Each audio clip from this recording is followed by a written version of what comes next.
Alright, pada video kali ini kita akan bahas lagi bagaimana perkembangan mengenai cryptocurrency kali ini. Kita tahu ya, Bitcoin pantau memang naik, tapi altcoin terseok-seok. Ini bagaimana penyebabnya dan bagaimana pendapat gua, apakah ini akhir dari altcoin ataukah ini ada kesempatan terakhir buat kita beli sebelum bulan dimulai. Dan kita akan ulas berbagai analisis teknikal dari Bitcoin dominance, altcoin dan juga Bitcoin tentunya, dan beberapa sentimen yang menarik buat kita bahas. So, langsung aja kita bahas. Let's go. Gas bro.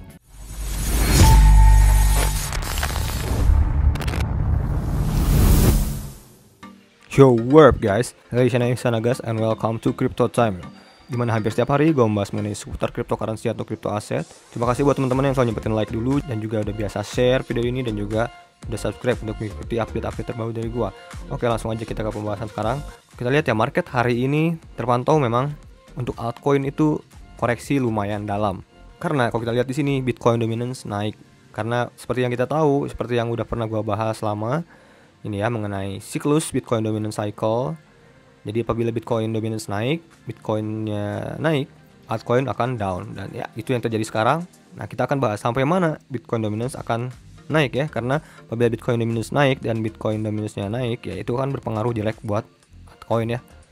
Dan apabila Bitcoin dominance naik terus Bitcoinnya turun, harga Bitcoinnya, altcoin dump ya. Tapi kalau bisa dibilang sekarang ini belum dibilang dump ya. Bisa dibilang ya kalau bilang turun ya memang turun altcoin, tapi kalau bilang dump parah enggak juga. Karena kalau kalian juga ngambil beberapa koin yang gua bisa dibilang ya rekomendasikan beberapa hari lalu, seminggu lalu, bisa dibilang ya beberapa tidak rugi juga, masih dalam area profit. Tapi ada beberapa yang malah dibawa lagi ke area buy atau ke area support lagi. Ya, kalau kita lihat di sini sedikit kita lihat lagi, ini altcoin rata-rata memang down semua, sedangkan lihat ini Bitcoin dia sendirian yang naik. Lihat ini rata-rata altcoin turun ya, kecuali Shiba Inu nih masih naik 1%. Lihat ini rata-rata semua altcoin mayoritas turun kecuali Axie Infinity ya. Ya, crypto gaming NFT ya nggak ngaruh ya, seperti yang gue bilang beberapa kali di Twitter. Dan juga sebelum kita ke chart, tadi sempat gue ngomongin ini ya mengenai cycle 4 untuk altcoin season, dimana langsung aja kita ke intinya. Ini money flow ya, jadi likuiditas atau bagaimana pergerakan uang apabila fase Bitcoin ini, apabila Bitcoin naik ya dan juga Bitcoin dominance naik, itu tentunya money flow itu masuk ke Bitcoin ya, jelas. Fase selanjutnya ini money flow ada namanya fase overlap ya, dimana pergerakan uang nantinya akan mulai masuk ke Ethereum, akan mulai flipping ke Ethereum. Dimana yang titik areanya nanti kita akan bahas di technical. Dan juga apabila money flow udah masuk ke Ethereum ya, udah flipping Bitcoin, dan tentunya akan diikuti dengan masuk ke fase ketiga, yaitu masuk ke pergerakan yang bisa dibilang parabolik, itu antara Ethereum dan Bitcoin pun naik dengan bersamaan nantinya. Dan itu biasanya diikuti dengan Bitcoin dominance-nya yang ikut turun, kalau gue ambil dari sudut pandang gue. Nah, juga pasti akan diikuti juga oleh altcoin yang memiliki fundamental yang strong. Jadi ya seperti Cardano, Polkadot, Avax mungkin ya, Raydium, FTX, FTM, apalagi dan lain-lain ya, yang udah sempat gua bahas beberapa hari lalu. Mungkin itu juga akan ikut dongkrak naik. Nah, dimana kejadian ini bukan baru terjadi ya, dimana pada saat Bitcoin di sini ya. Nah, di sini kalian tahu sendiri saat Bitcoin di sini rally, ini altcoin juga diem saat itu, malah ada yang turun juga seperti Cardano, Polkadot dan lain-lain itu ditinggal. Saat itu Bitcoin rally nggak ada obat. Dan selanjutnya diikuti oleh Ethereum yang naik juga saat itu. Saat itu Ethereum juga ikut naik. Nah, sedangkan saat itu pada saat gua bahas itu Cardano masih diam di sini-sini aja ya. Di sini juga gua akan bahas mengenai beberapa berita ya atau sentimen yang mungkin mendorong Ethereum dan Bitcoin masih tetap naik. Dimana ini ya, ada Ethereum will be the next cryptocurrency to explode, says Hive blockchain chairman. Dan jadi ini akan jadi next yang akan meledak juga setelah Bitcoin. Terubah ke bahasa Indonesia. Kita ke intinya ya. Ethereum memiliki lebih banyak kegunaan daripada Bitcoin ya, seperti halnya perak. Di 20% permintaan perak adalah untuk energi matahari. Ini memiliki jejak hijau. Virus tidak dapat hidup dengan perak. Yang memiliki banyak kegunaan medis. Hal yang sama dengan Ethereum, itu digunakan untuk DeFi dan juga untuk NFT. Ya tahu sendiri, NFT sampai sekarang nggak ada mati ya. DeFi pun tetap digunakan. Kita tahu kemarin-kemarin pada saat Cina ada FUD, dimana DeFi itu mulai banyak digunakan, dan tentunya seperti DEX ya. Seperti di YDX itu naik dalam 2 hari 200% ya. Itu lihat sekali. Market cap NFT pun naik. Jadi kegunaannya masih bergerak terus. Dan juga ya ini yang kita nantikan pergerakan Ethereum selanjutnya, karena apabila Ethereum sudah bergerak akan diikuti dengan altcoin lain, apalagi yang berfundamental bagus. Nah, kita lihat ada berita baru hari ini di mana Google berpartner dengan Bitcoin dan crypto marketplace, yaitu namanya Bakkt. Nah, hari ini Bakkt dan pasar Bitcoin dan kripto mengumumkan kemitraan dengan Google untuk memperluas jangkauan kegunaan aset digital untuk memenuhi permintaan konsumen yang berkembang pesat. Jadi bukan hanya Bitcoin ya, dan juga kripto, maksudnya kripto itu altcoin. Jadi nasib altcoin menurut gua masih sangat berpotensial. Apalagi sekarang kalau kita lihat ke chart dari Bitcoin dominance, gua gambarkan di sini Bitcoin dominance membentuk sebuah rising wedge, di mana menurut gua ini udah berada pada titik peak, udah nyampe target gua. Gua biasanya menggunakan Fibonacci retracement untuk mengukur target seperti biasa. Ya, kalau kita lihat Bitcoin dominance sudah menyentuh area golden pocket, di mana area golden pocket itu biasa terjadi sebuah retracement. Itu sering terjadi. Itu biasa terjadi. Jadi menurut gua Bitcoin dominance sudah berada pada area tinggi yang sudah cukup jenuh. Dan kalau kita lihat ini pembentukannya rising wedge itu pembentukannya seperti ini guys ya. Nah, ini dia contohnya. Jadi dari downtrend naik, nah ini akan diikuti dengan penurunan. Nah, apabila nantinya si Bitcoin dominance-nya ini break turun ya, seperti yang lihat di sini ya, rising wedge turun. Jadi Bitcoin dominance berpotensi bergerak di sini, kalaupun masih di bawah naik. Tapi tetap menurut gua mungkin minggu ini adalah area-area yang menarik buat kita ambil altcoin, buat nambah altcoin. Nah, kemarin gua bilang cicil, mungkin sekarang ini udah mulai agak naikin serokannya menurut gua ya, karena udah lumayan dalam turunnya ya. Dan secara Bitcoin dominance ini lihat, menurut gua udah sampai target, dan ini apabila bentuk falling wedge, jadi turunnya bisa sampai sini, dan di sini terjadilah alt season menurut gua apabila Bitcoin dominance ini break dari support trendline ini seperti ini guys ya. Jadi masuknya ke cycle ini ya, dimana di saat nantinya Bitcoin dominance turun nih, ini sangat bagus terhadap altcoin biasanya ya. Jadi apabila Bitcoin dominance turun, nanti Bitcoinnya ikut naik juga, ini altcoin spam, malah bisa melebihi apa yang telah terjadi terhadap Bitcoin kemarin-kemarin.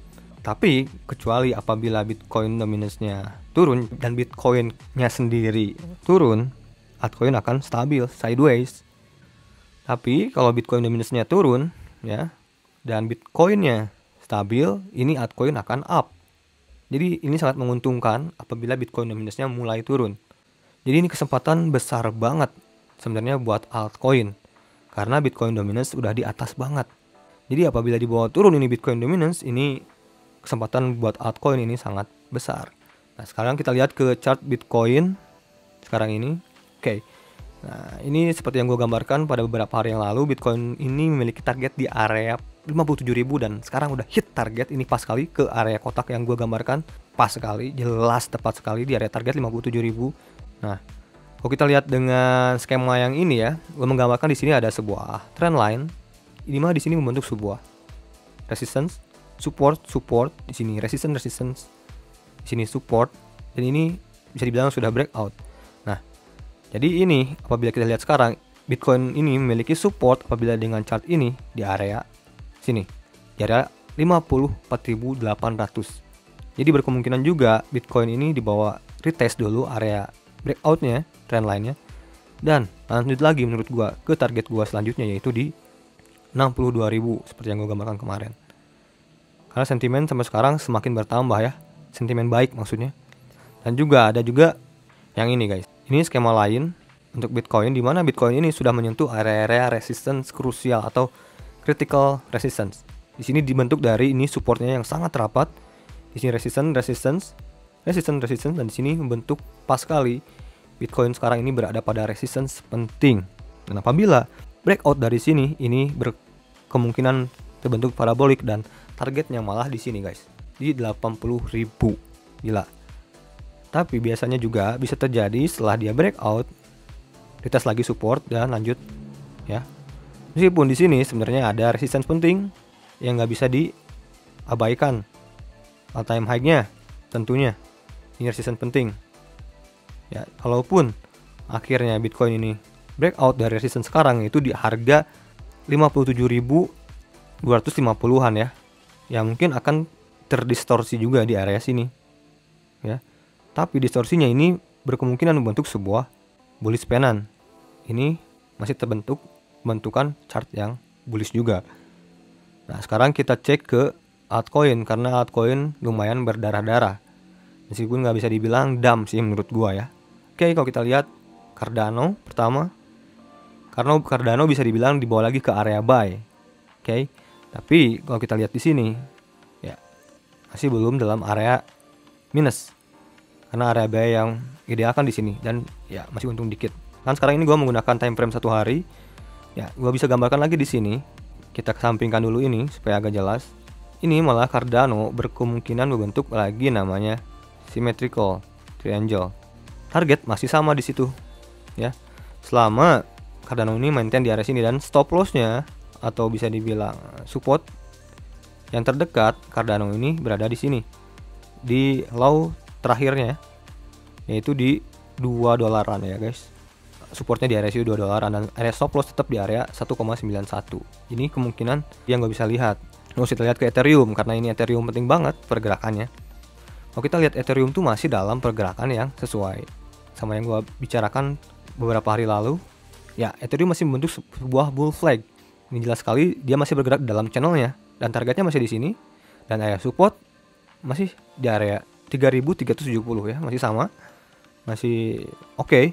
Kita lihat ke Cake. Kalau kita lihat Cake, ya Cake seperti yang gue omongin kemarin, berkemungkinan dibawa turun dulu ke area support, dan ya sekarang Cake berada pada area support yaitu di harga $17,8 seperti yang gue bilang kemarin. Ini supportnya, dan gue bisa sebut sih area sekarang ini sebagai area buy. Dan kalau kalian buy di area sekarang, area stop lossnya gue bisa simpen di sini ya, di area low sebelumnya yaitu di harga 16,91. Tapi kalau akhirnya malah Cake ini breakdown dari 16,9 atau $17, ya target selanjutnya di sini nggak jauh sebenarnya menurut gua, di support sekitar 16,19 dolaran. Oke, terus kita cek ke Solana. Right, Solana juga masih dalam pergerakan yang ideal, dia masuk lagi ke area buy dan masih belum breakdown juga dari support symmetrical triangle-nya. Jadi masih dalam pergerakan yang ideal menurut gua. Jadi ya ini malah menurut gua sebuah kesempatan yang baik lagi kalau Solana begini break dan boom. Gitulah ya.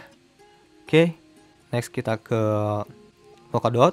Polkadot bisa dibilang yang paling oke ya setelah kita buy di area sini dan masih dalam profit. Nah, kalau kita lihat sekarang ini, kita tarik garis lagi, kita extend. Polkadot ini bisa kecenderungan membentuk sebuah ascending triangle ya. Dan sekarang dia kan sekarang ini pas banget ya. Si Polkadot ini meretest support di area $32,4. Ini pas sekali di support si Polkadot ini.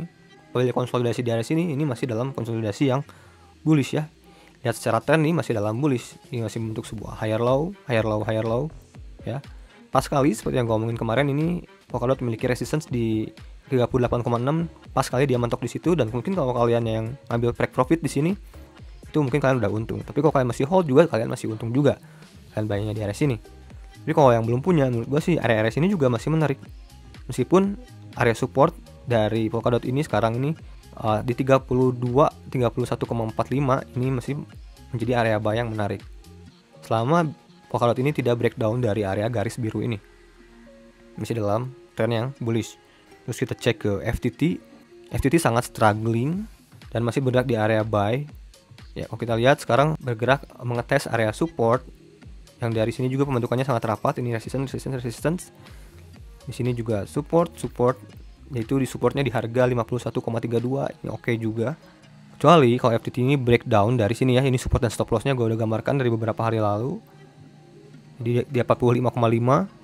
Kita cek ke DYDX. DYDX juga masih dalam pembentukan blue flagnya, masih di dalam channelnya juga masih oke, dan masih tertahan di area support di 21,402 ya. Masih oke menurut gua ya.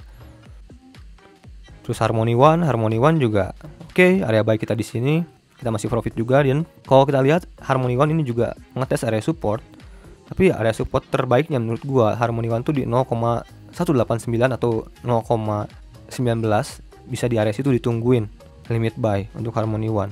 Tapi di area sekarang juga mau ngambil nggak apa-apa sih, terserah ya. Tapi kalau kita kan udah profit, yang ngambil di area sini tambahan. Terus kita cek ke Koti bisa dibilang juga dia retest supportnya. Ini pembentukan resistance dari sini dan dia juga pas sekali retest di area sini. Dan kalau Koti sih udah jelas pasti profit banget ya. Karena kalau Koti masih di area sini, masih di harga 0,2an, 0,14 malah ya di area sini ya, dan udah profit 200%-an. Dan juga call kedua gua untuk Koti ini di sini ya, di harga 0,22. Jadi ya yang lama udah ngambil mungkin ya profit sekarang juga masih running profit kita 298%. Dan apabila kita lihat ke total kenaikan ya udah naik 400%. Jadi kita udah profit gede banget dari Koti ini ya. Koti salah satu ya juga yang profitable banget yang gua masih call di area sini. Jadi itu pendapat dari gua, not financial advice. Ini pandangan dari gua sendiri, opini dari gua. Kalian boleh setuju, boleh enggak, terserah. Karena ini juga analisa gua untuk kepentingan gua juga berinvestasi. Jadi ya kalau kalian ada pendapat lain silahkan komen aja di kolom komentar di bawah. Jangan lupa share video ini. Sampai ketemu di video gua selanjutnya. Salam cuan to the moon, gas bro, and peace.